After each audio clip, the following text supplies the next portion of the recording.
morning to you, and thank you so much for joining us today. It is the 15th of March 2023. Good afternoon, good evening, depending on where you tuned in and watching us from. Let's look at the headlines from today, some of the regional newspapers. We start with those from Kenya. The Star newspaper Ruto Owalo raid Raila's base as ODM readies for demos. Opposition chief in crisis as key supporters continue decamping to ruling party. That story is on page 4 and 5. The massive theft of IEBC laptops prior to 2022 election. Critical election equipment was stolen from various independent electoral boundaries commission warehouses across the country in the run-up to the 2022 polls. It has emerged the equipment, including hundreds of electronic voter identification kits, was stolen on diverse dates in 2021. Prisons chiefs on the spot as audit flags facilities. And the main pictorial is President Ruto holding talks with his Italian counterpart.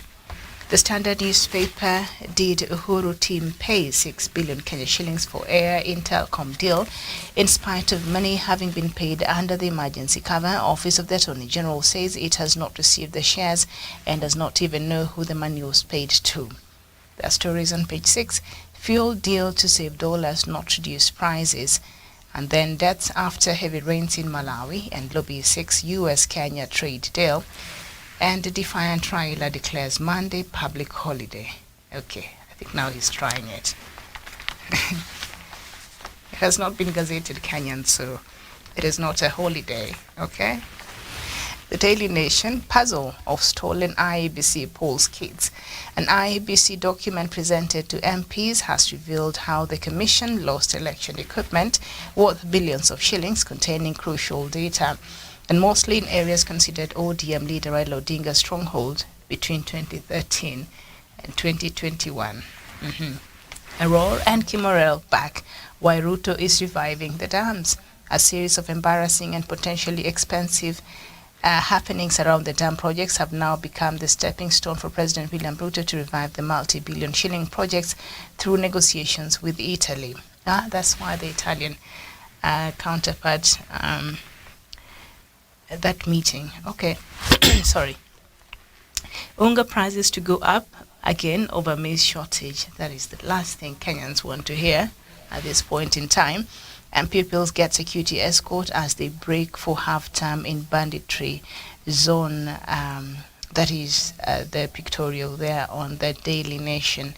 And this is just sad, where some of these places in the country have been plagued with insecurity, and now our children can't even walk freely. They must be protected for them to get home safe from school. As much as this is a good move, but nevertheless, I think it's really, really sad, and hopefully this new initiative by the government will pay off in regards to addressing that issue of insecurity in that part of the country. Now, the Nation from Nigeria, banks limit customers to 20,000 naira over the counter. Branches expect more allocation from Central Bank of Nigeria and don't reject notes, say governors.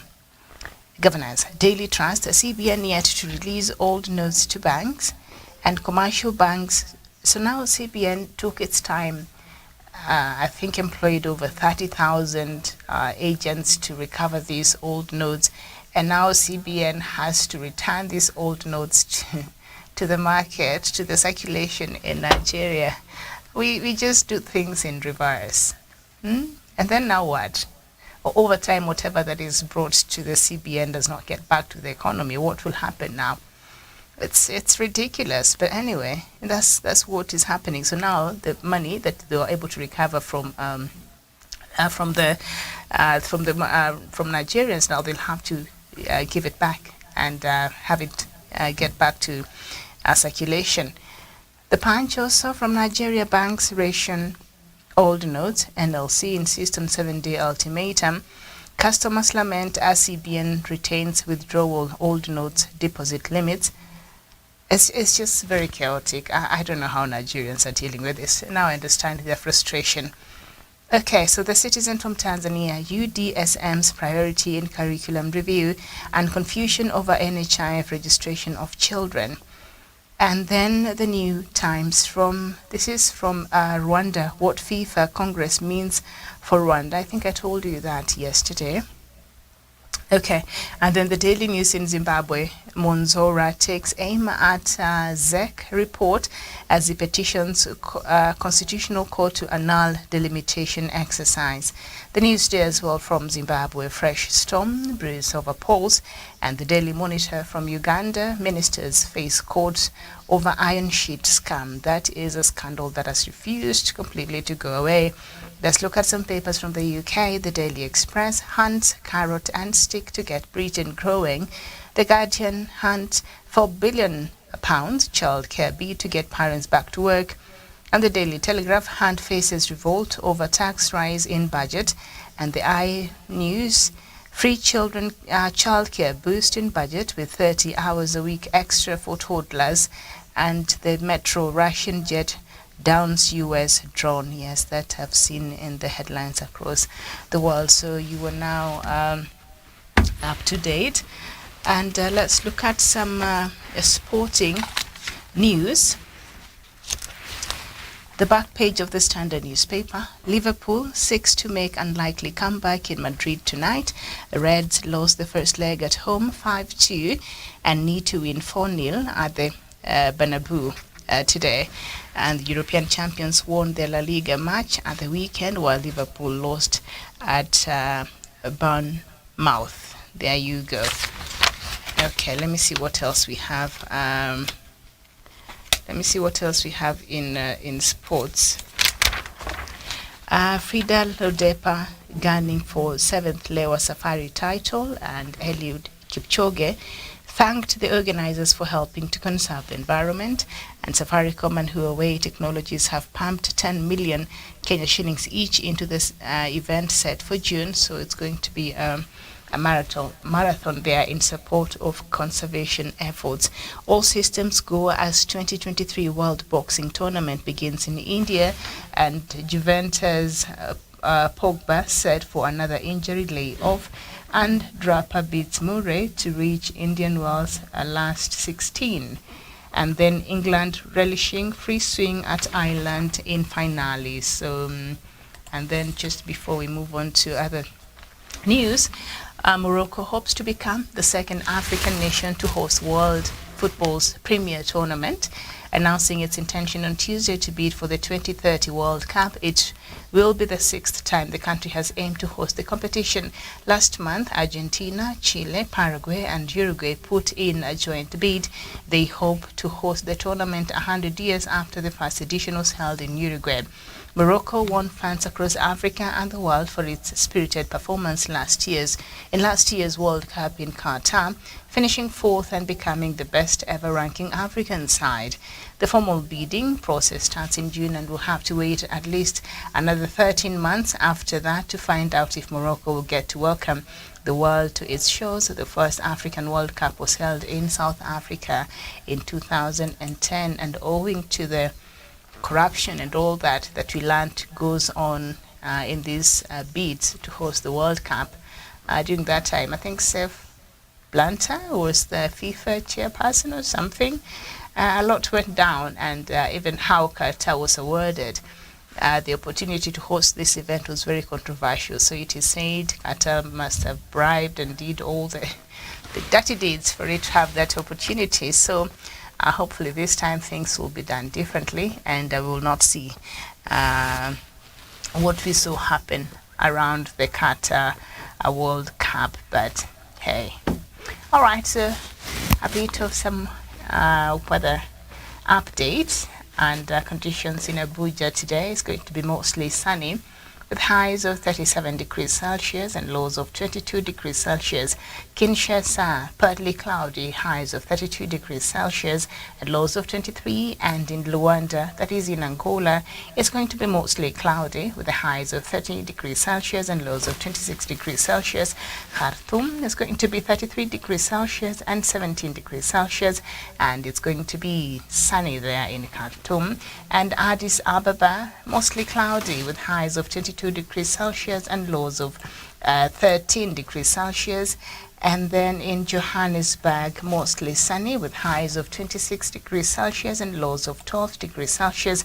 And here in Nairobi, it is a bit cloudy, and they're saying it's going to be mostly cloudy today with highs of 27 degrees Celsius and lows of 17 degrees Celsius. So that is the weather updates from some key cities across the continent of Africa. You are now up to date, and let's just get into our conversation over some stories that I want for us to look at this morning. A very good morning to you. It is about 14 minutes past 10 a.m. here in Nairobi, East African time. Now, the words of Tunisia's President Kais Saied with regard to migrants of sub-Saharan origin have done a lot of harm.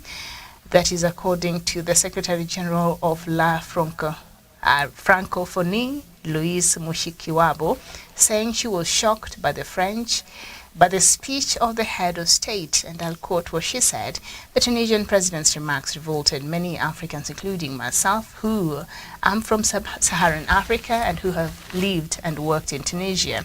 I have had the opportunity to express my dissatisfaction with President Saied," and said the head of the International Organization of La Francophonie, explaining that she had sent him a long letter. I was explaining to you, and that is exactly what the rest of other African leaders from especially sub-Saharan Africa were supposed to do in diplomacy. You write a protest letter protesting what someone has said, and you underpin what is it about what they say that you protest about. So now she's saying she did that, and a very long one for that matter.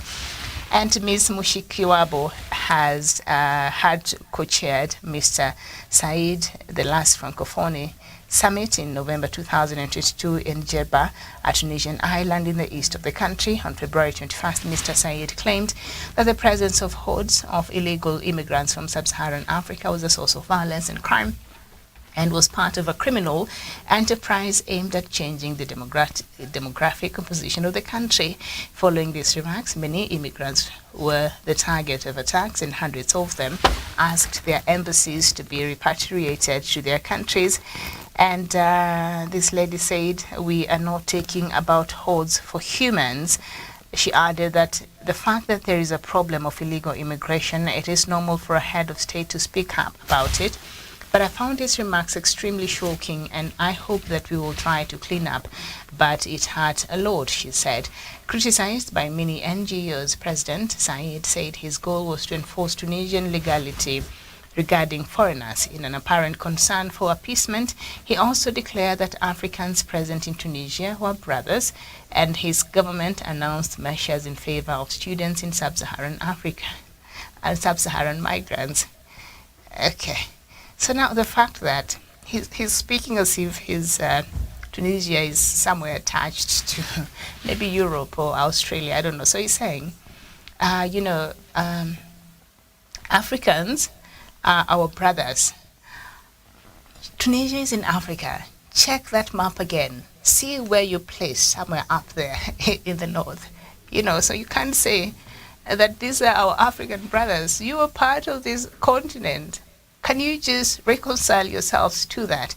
As much as you an Arab country, we can't deny that. That is the composition, and according to the statements you said, you want to maintain that. You do not want the demographic composition of Tunisia to change because of the sub-Saharan Africans who get themselves to Tunisia illegally.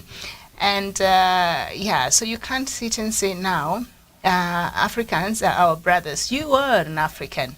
You are an Arab African. You are an African Arab. No, Africa first, then Arab second. So you can't disconnect yourself. I know psychologically, and whichever way you guys choose to run your affairs, you talk and feel, and according to yourselves, half the time you feel you belong to the Middle East. And I do understand when you look at even the Maghreb region that encompasses the north part of Africa, and together with the Middle East, you're normally wrapped up together. But at the end of the day, is because of maybe the cultures and the religion and the ties between, these regions. But you are in Africa, so you can't say that you welcome Africans and Africans, they should be allowed to. No, you are an African. So start by acknowledging that. And then once you've acknowledged that, now you can go on and issue these statements.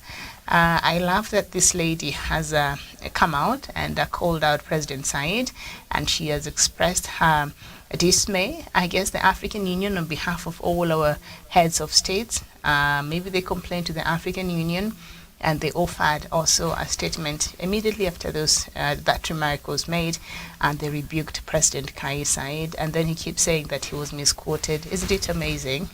He was misquoted.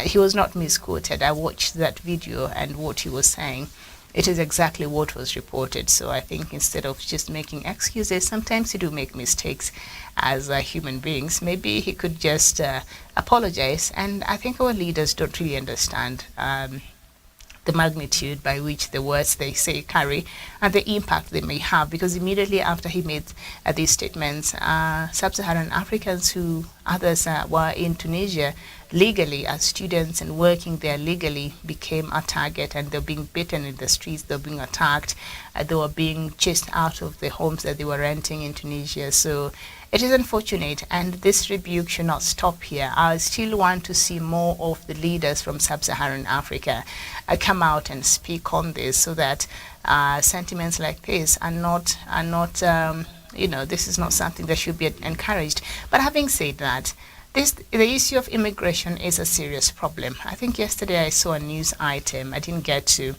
bring it to your attention about a certain number of immigrants who died in the Mediterranean, and I think 2 days before that, and I think a couple of days before that. So this is something this is a problem.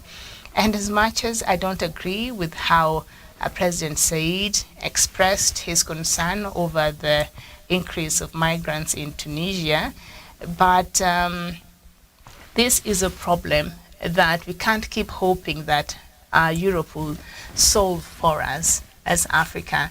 This is an African problem, and we must find ways of addressing it, all of us collectively, because we can't have these young and women dying every now and then, crossing over, taking these very desperate, dangerous journeys to across the Mediterranean in search of opportunities and all these things. But while they do that, they risk their lives. So we can't close our eyes to that and now start feeling ways when Greece is unable to or does not want to receive any of these migrants. Or we've seen also Italy, and now with the Prime Minister they have very stringent immigration policies and of receiving these immigrants. In fact, if they find their way in Italy or some of these countries, they will be deported back to their countries. And we've seen how also Britain has had this arrangement with Rwanda. Any of the refugees that cross over, immigrants that cross over the English Channel to Britain, they will be repatriated to Rwanda. They'll have their safe haven there. Britain says they will process them while they're in Rwanda. We know that's not going to happen. So this is a problem. And this is a problem, and as much as I do understand what the United Nations Charter for Refugees says, anybody that is fleeing from persecution, anybody that feels that their lives are in danger and they, and they feel they want to find a safe haven, you are, as a member state, or if you have ratified this convention, the 1951 United Nations Convention on Refugees, and the protocol are the key legal documents that form the basis of this convention. And it says you can't. If I come to your country and I tell you I'm facing danger where I am from, you have the mandate. As long as you're a state, you're a member state of the United Nations and your country has ratified this convention, you have every responsibility to ensure that I am safe. And you're not supposed to return me from a place of origin. And that's why Britain cannot maybe have these immigrants that are going to Britain, that find their way to Britain, cannot take them back to their other country. So they instead bring them to Rwanda because it will contravene that convention on refugees. So I think this is something that has to be, we have to acknowledge the challenge that this has posed maybe to these countries as well, and see how can we do our part here in the continent instead of just getting angry every time we see how they're being treated, every time we see these countries refusing to receive the boats that are made it to their shores full of refugees, and how they end up being treated over there. I think we have to do a relook at us and what makes it necessary for our young men and women to really risk their life to that magnitude and cross over. You know, I know you might say the issues there and the reasons there are obvious, but we can't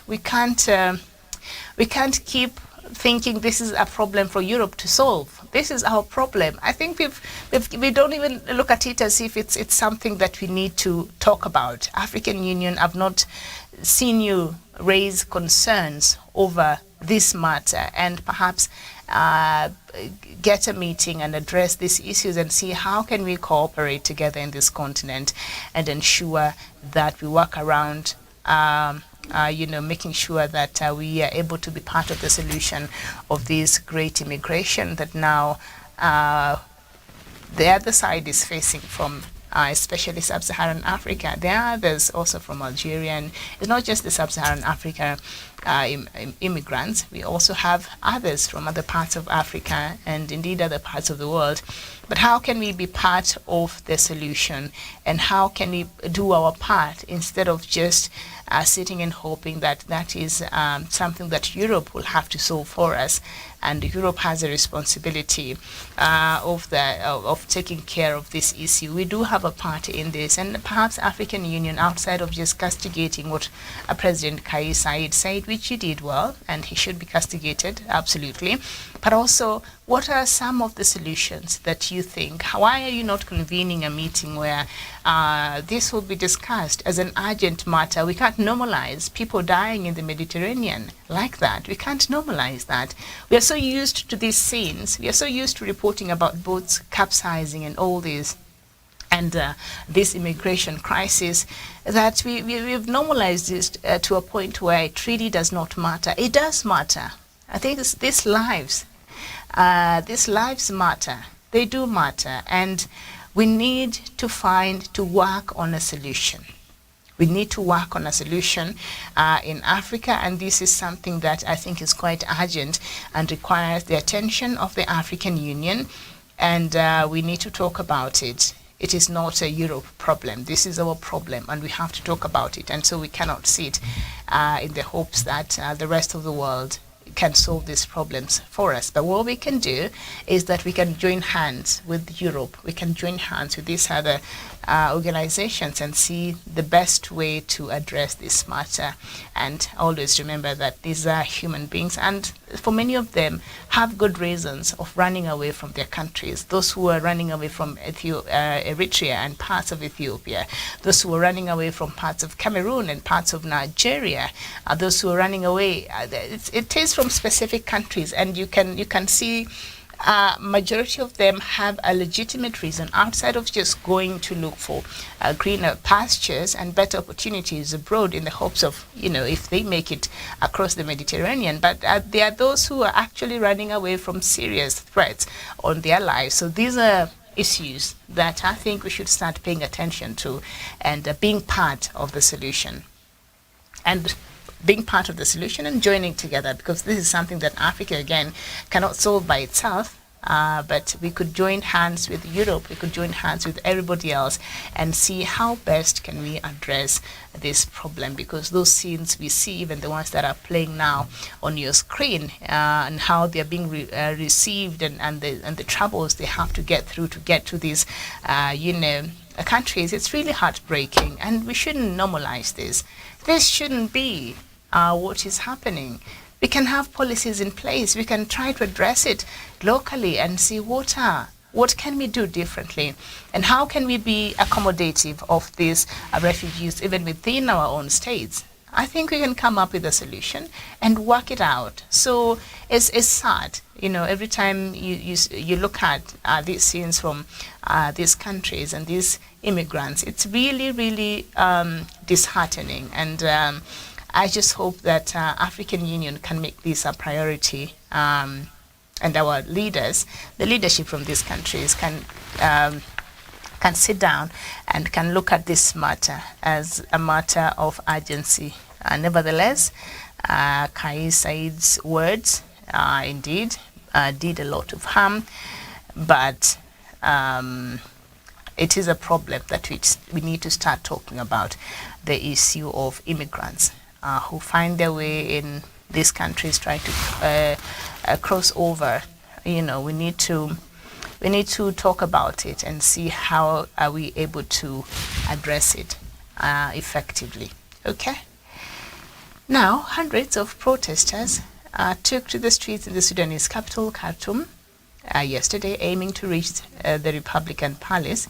The head of the state's office, they were met with volleys of tear gas fired by the police and prevented from reaching their goal. Young men and women carried banners showing the names of those who had been killed during the recent protest against continued military rule. The placard said the protest would continue until civilian rule is achieved. Tuesday's protest came under the slogan of the revolution is a union and a neighborhood committee. Okay, let me read that one more time. The revolution is a union and a neighborhood committee, with many participants coming from the capital's three cities, Omdurman, Khartoum North, and Khartoum City. The protest came as a celebration of the formation of the new trade unions. The demonstrations, which have been taking place since December 2018, have been led by professionals including doctors, journalists, lawyers, teachers, and engineers. They have intensified after General Abdel Fattah al-Burhan, the de facto leader of the country and the head of the Sovereign Council, staged a coup in 2021, ending a two-year transitional period towards democracy. A new deal aimed at returning to civilian rule, which was signed at the end of last year, has been met with skepticism by pro-democracy activists. And I think I took the liberty of explaining to us that deal and just bringing us up to date with the latest from Sudan on the issue of transition. So I will not bore you with too much details today. And I think these protests have been renewed by the division that I was talking about on Monday in Sudan. We know the military has been divided on this matter, and one section, the second in command, is saying that it is about time Sudan transited to the civilian rule. 3 years transitional period that was initially agreed upon had passed, and then this new political agreement they signed in December gave this junta another 2 years to stay in power, and there is part of the military that is not in agreement with this. So I think the protesters are taking advantage of that division in the military, and I wouldn't be surprised if part of the military is actually supporting them in this protest, against al-Burhan, who is said now to be the de facto leader. So if you are a de facto leader, they had Omar al-Bashir, who was a de facto leader. They might not be wanting that again. So if you start acting like you are a de facto leader, you just want to make your own decisions and you don't want to consider everybody else's opinion, and you do not want to work with the civilians, the other section of the soldiers will revolt, and now they'll be supporting. The way they supported the protesters, remember they used to offer protection? After trying to fight them, they couldn't anymore against President Omar al-Bashir. So they ended up actually offering protection to the protesters. That can happen even today, al-Burhan, if you're not very careful. That is very much possible, and it just requires a good number of your soldiers there to just tilt their allegiance and decide, you know what, since you don't want elections to happen and you don't want a civilian leadership to come to Sudan as soon as possible, we are going to stand with the people, because what they're fighting for and what they're crying for and what they're protesting about, perhaps they have a right to do that, and we will support them and we will protect them. And so this demonstrations have continued, and I think there's just more to it. Outside of the division in the army, I think there's more to it than just meet the eye. You know, the demonstrations and the protests that that had Bashir removed in power. Later on, when details started to emerge, the number of countries that were involved in even sponsoring this protest, it was a power play and a power struggle between some of top Gulf countries, and they were at the heart of the demonstrations, and they were supporting this.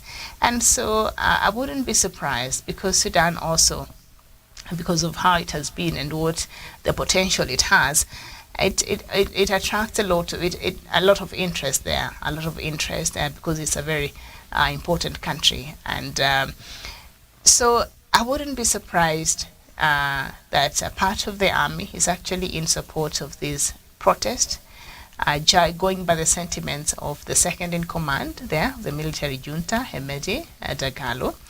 And it's possible. So that's very precarious, and it is not a good space for Sudan, because things like this may never make Sudan be stable again. So I'm just hoping this transition and the military being in power in Sudan should not be dragged to unnecessary time that might cause more harm to the country. And so the earlier they give in to a transition and a civilian rule, I think the better for the country, because after they came to power and refused to honor the initial agreement and the timelines,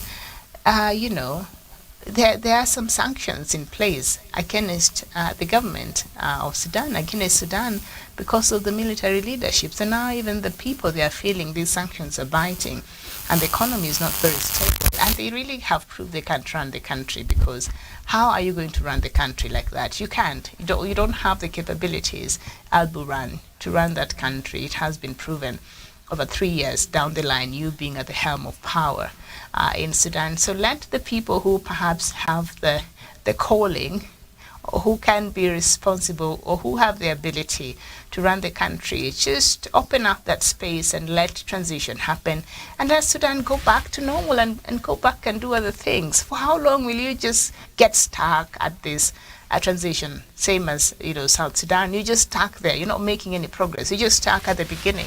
You need to move. You need to move and just make way. And I do not want to see a peaceful country. These demonstrations is a waste of everybody else's time. It's a waste of resources. I'm sure when they're demonstrating, shops have to close. People have to stop going to work. So the economy gets affected. The economy that is already very fragile gets affected. So you're not benefiting. You're not doing any good by you overstaying your welcome. You're not doing the country any good. So the earlier you realize this, the better. The earlier you excuse yourself from this position, the better even for you. And you keep holding on there. You don't know what that may attract in terms of rebellion, in terms of other factors and other interests that now might come in and start being at play, adding to already what is there. So, yeah. But there were protesters yesterday. They protested. And, all right. Very well. Another update from Ethiopia. Yesterday I was telling you the Vice President of the U.S., Kamala Harris, is scheduled to come to Africa. I think she'll be visiting Tanzania, Zambia, which other country? I think I've forgotten the third country. And the First Lady, Dr. Jill Biden, was also here. She visited about 4 countries. And now, guess what? The U.S. Secretary of State, Anthony Blinken, is in Ethiopia's capital, Addis Ababa. The trip is part of an effort to deepen U.S. engagement with the continent. This obsession they have with Africa, I tell you. engagement with the continent, U.S.-Ethiopian relations have been strained in the past 2 years due to a brutal civil war that left an estimated over 500,000 civilians dead due to violence, starvation, and lack of medical attention. Thousands were also displaced. Now, Blinken is scheduled to meet with Ethiopian Prime Minister Abiy Ahmed on Wednesday, that is today. He's also expected to meet with Tigrayan officials. His trip will focus on the implementation of a peace brokered last November that ended hostilities in the two countries in northern Tigray region. Not the two countries. They were the same people fighting each other. Ethiopia was fighting itself. Hostilities in the country's northern Tigray region, and Human Rights Watch say that Abiy is hoping to secure economic aid and pledge of normalized relations despite of what happened and the heightened human rights abuses that happened in Ethiopia. But the US is coming to assure Ethiopia of its support. Okay? And so in January, Tigrayan forces say they began handing over tanks and heavy weapons as part of the peace deal. But despite gains made since the peace deal, human rights advocates say there is more work ahead. Okay, so Africa Advocacy Director of Amnesty International USA argue that Blinken should center all his engagements with the government of Ethiopia around human rights. And what they're saying, I'll quote her, there is still need to be improved access throughout the country for humanitarian actors and human rights monitors. We also still need to see more commitment to justice and accountability, and would really like for Secretary Blinken to push for that. Now, on the issue of accountability, the last time we were talking about this, the Ethiopian government had threatened to close another office of the United Nations, and all available avenue that might try to seek to push for accountability over what happened during this 2-year period that these conflicts took place. And so these NGOs are saying, outside of whatever else that Blinken seeks to speak about with Prime Minister Abiy Ahmed, accountability should be top of that agenda. And I've always wondered, because there are, and that has been my thoughts as well, there's a need for accountability over what happened in Ethiopia. Somebody has to be accountable. Somebody has to be answerable. Some people must get some reparations. Yeah, things happen that shouldn't have happened in Ethiopia, and we can't just assume that after this negotiations and mediation process happened, and now things seems to be moving back to normal, that things are okay. Things are not okay, and these people died in huge numbers. And losses were recorded in huge numbers. Somebody has got to be accountable. Otherwise,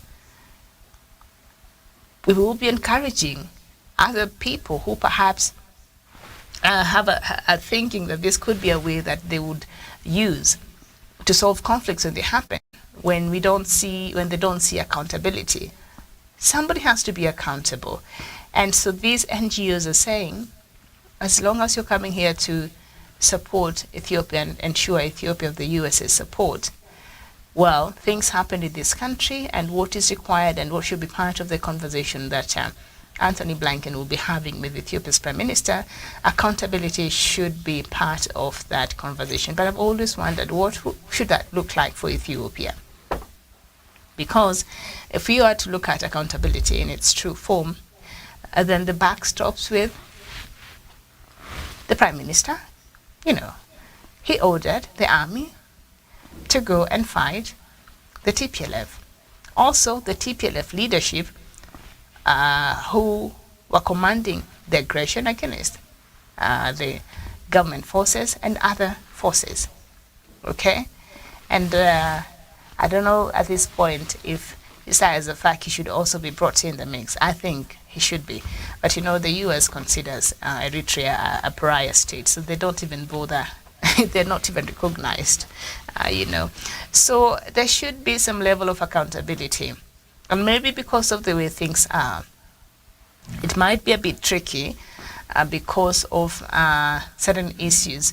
But there has to be. So I've always wondered, what should this look like? What should this look like? Because there are people who were greatly aggrieved during this period, and they're just hoping for justice to be done. Otherwise, we will have a people who will be walking around wounded, who will never be able to move on, who lost their family members, lost everything they've ever worked for. And then now someone is just telling them, okay, you just be okay. The mediation took place, and now the country is back and is rebuilding, and it's fine. Everything else can be swept under the rug. That is not how that works.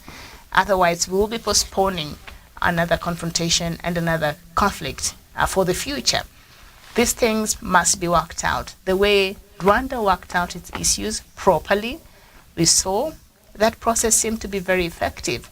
We've not had any issues again arise after the 1994 genocide. And even what happened in Ethiopia, if you look at these figures they're saying here, this is tantamount to a genocide. I don't know why they're not calling it what it is. A genocide took place in Ethiopia. If you're saying over 500,000 people died, what is that? That is genocidal, and it should be looked at with the magnitude that it should. I think we treat it like a very small matter, and that's why it does not attract the penalty that it deserves. It does not attract the kind of response that usually it would if this was or this happened in another country. People died, and in huge numbers, and that is something that we should not forget, and we should not sweep under the rug. And there has to be some level of accountability. Prime Minister Abiy Ahmed is not interested in that. Okay, he's not interested in that. So I think even organizations that are calling for accountability have now become a target in Ethiopia. And he's threatening even close down some of these organizations calling for accountability. Any kind of avenue, he's not interested. Okay, so I think this is something that has to be looked at. So I'd like to see, now that Blinken is there today, I'm interested to see what kind of talks they will have outside of engaging with Prime Minister Abiy Ahmed over the bilateral relations between these two countries, and U.S. pledging its support for Ethiopia. I would hope, because the U.S. is the one that keeps pushing for human rights across the world. U.S. is the country that is the forefront in holding people accountable, those who are abusing human rights. Like President Mnangagwa, for instance. They just renewed sanctions against Zimbabwe. Made, 2 weeks ago or a week ago? Yeah, it was the European Union, and I think Britain also did, but the U.S., because they normally operate like that. And one of the key things that they keep pointing at is human rights abuses that have continued under President Mnangagwa. Okay, so we need this to apply across board. This prescription should apply across the board, and everybody should be held accountable. Okay, but instead you're going to reinforce your relationship with Ethiopia. It's quite something there. So I'll be waiting to see how this conversation will go. And if at all, the issue of accountability will be part of the conversation that they will be seeking to have, even as they meet their, I think, starting today. They're meeting there today. And so this interest that the U.S. has with Africa, it's close to, an obsession. And the kind of high-level people they send in Africa, there's more to it. There's more to it. And I do understand the U.S. is really challenged because of its... U.S. is challenged because of these other factors and these other countries, especially China, and how much it is doing across the world, and how much influence it is having now in Africa. And so the U.S. is its position is being challenged. And I don't know if you're aware about a certain deal that the U.S. Peace deal. Not the US, but China was mediating between Saudi Arabia and Iran. Saudi Arabia and Iran had fell out many years ago, but in 2016, they've had a spat. So Saudi Arabia does not get along with Iran, but China was able to bring them to the table, something that the U.S. couldn't. And because the U.S. does not have a relationship with Iran anyway, so China was able to come to bring them to the table, and this deal was signed on Friday. And even for U.S., Saudi Arabia was always, I think, updating the U.S. over this the mediation process that was being brokered by China, and I think the U.S. Didn't take it very. They didn't think this was going to be a possibility. It's because of the acrimony that is deep-seated between these two countries, and so so it was a shock to the U.S. when this happened. Really, it was a shock to the U.S. And the deal between Iran and Saudi Arabia hopefully has the potential to reduce tensions between these two regional powers.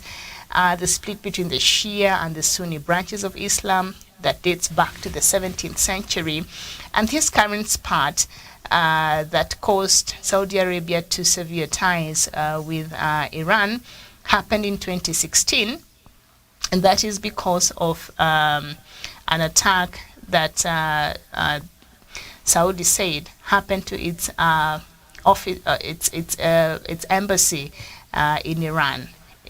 After Saudi decided to execute one of a key Shia cleric in Saudi Arabia. So the diplomatic ties at that time were cut, and the agreement may signal just reformation of new alliances, and the U.S. was left, and the U.S. might be alienated, even in that part of the world that it has enjoyed a lot of support, and it has been very quite much front and center in shaping and controlling the Middle East narrative. And now, because of how China is posturing itself, and now China is becoming a peace guarantor, who would have thought?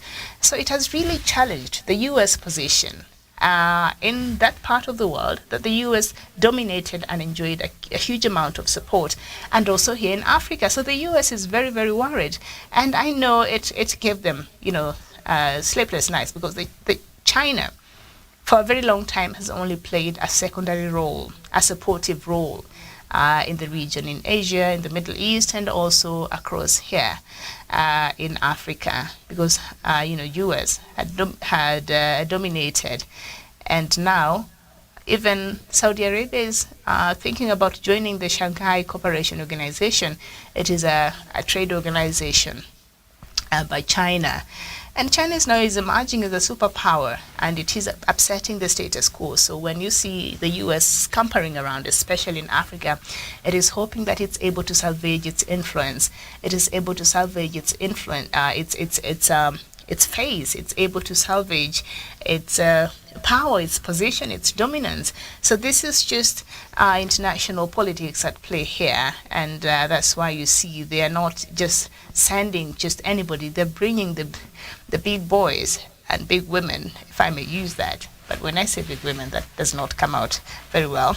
But they're sending the most top, senior-most people in the U.S. government. The First Lady, now Secretary of State, and at the same time they'll be sending the Vice President, all in a span of less than 2 months. Yeah, so the U.S. is worried. The U.S. is worried because its position is being challenged, and because the China is changing this narrative, and this is not sitting very well with it. And China now, especially after this win, after successfully mediating between Saudi Arabia and Iran, it was handed this prestigious position of a super peace guarantor, and it outdid US's role in the Gulf, and to the US disadvantage, which lacks the relationship, like I've said there, with Iran. And this might just be the beginning for Beijing, who have also expressed the intention of mediating between the ongoing conflict in Ukraine. In fact, matter of fact, Xi Jinping has phoned the president of Ukraine. I don't know if Ukraine would lean towards a mediation process supported by China, because that would be a game changer. And a lot of support he's getting from the West in terms of supplying Ukraine with weapons and all these things. I think they just want the war to continue. But China is interested in just ending this war because this is affecting its interest. China is leading in global trade in terms of manufacturing and all that. So when this war has been going on, it has really affected it. So China is just interested in ending this war, and the West is interested in the power struggles. So I don't know if China also will be successful in mediating in this, but yes, China's role as a super peace guarantor has really changed the global order, and the influence, as I said, may also extend here. We might see China now coming in and wanting to mediate in the Democratic Republic of Congo. China wanting to mediate in Central African Republic. China wanting to mediate in Libya. China coming in Somalia. China, it might start, branding itself and posturing itself in this manner just because, and also just to upset the U.S., who is the superpower. So that is why you see the U.S. is deeply worried, and I think the U.S. feels it still has some good level of influence in Africa. So they want to salvage whatever is left, and they want to strengthen and make it better in a way that even with the presence of these other powers, China, Japan, Russia, and these other nations, Africa still, they want to make sure still remains their allies, at least majority of the countries. So that is why you see this is happening. The U.S. is not exactly very happy there, and this new diplomatic deal that China was able to broker between Saudi Arabia and Iran, I think that really jostled the discomfort in the U.S. and only made matters worse. Now you have Blinken coming in and is coming to Ethiopia, and is telling Ethiopia, Prime Minister Abiy Ahmed, we know you government killed a lot of people, but don't worry about that. What we want to ensure happens is our relationship is strengthened, because Ethiopia is a very important ally for the U.S. in the Horn of Africa. It's a very important ally. That's why you see the U.S. can never be very strong-handed, even when this conflict was ongoing, and it was clear that perhaps sanctions are necessary, or other measures that it could have used because of the influence it has to de-escalate the conflict. But the U.S. chose to use very soft means and ways of power to engage during this time because of the interest that it has in Ethiopia. Okay, so that's why you saw that happening. So I'd like to see at the end of this, the meeting that they shall be having, Prime Minister Abiy Ahmed and State Secretary Anthony Blinken. I'd like to, hopefully they'll talk about accountability, but I would be interested to know what else they will be discussing. And then I'll be back here for us to talk about Charles Muunga and Chibuze Ifezue.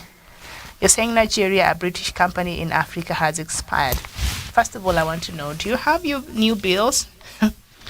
Have you been able to get the new bills, or the old ones that the Central Bank of Nigeria took from the market, and now it has to be returned back after spending all that money and hiring 30,000 staff to help in collecting this money from the villages from all over the place? And you know how much they spent in that exercise? Collecting this money and taking it back to the central bank. And the central bank did not have new notes, enough of them to replace, it's just too much nonsense going on. So now what the Supreme Court ruled yesterday is that the new notes and the old notes will all be in circulation until the end of the year. So we are in March. It is March the 15th. So probably the end of the year, those who are doing money laundering will be able to clean up all their monies and get the new notes, because it was supposed to also address the issue of money laundering, like the issues that were, reasons that were given as to why they were changing these these bills, it made sense, but of course, a lot of it had to do with politics. That was, I think, the factor, the underlying factor, and maybe that's why this whole process has backfired. Okay, so they did not prepare very well, and the Central Bank of Nigeria got into the politics of it, and now see, you're walking around with the egg on your face. You are a financial institution. You should be objective and should be operating on facts and data, and there shouldn't be any politics with some of the policies or decisions you choose to make on behalf of the country. If politics should not be mixing, politics should not be mixing, and the central bank of any country is supposed to be independent, work independent for the good of the country, and the policies and the advice and the decisions you make should be based upon data, should be based upon information, should be based upon professionalism and objectivity, and not politics. But when you mix these things together, this is the kind of mess you get, like what you're seeing now play out in Nigeria. Ridiculous. I thank you for your time this morning. I'll see you later on at 3 p.m. and we shall be looking at the shaky democracy in Senegal. A lot of reports have been coming out from there. I don't know what President Macky Sall is up to. He is the current chairperson of the African Union, but I'll help us trace back some of the shaky developments that has characterized the democracy there in Senegal. Thank you so much for watching. My name is Miriam Ogutu. I'll see you later. Enjoy the rest of your day. Bye-bye.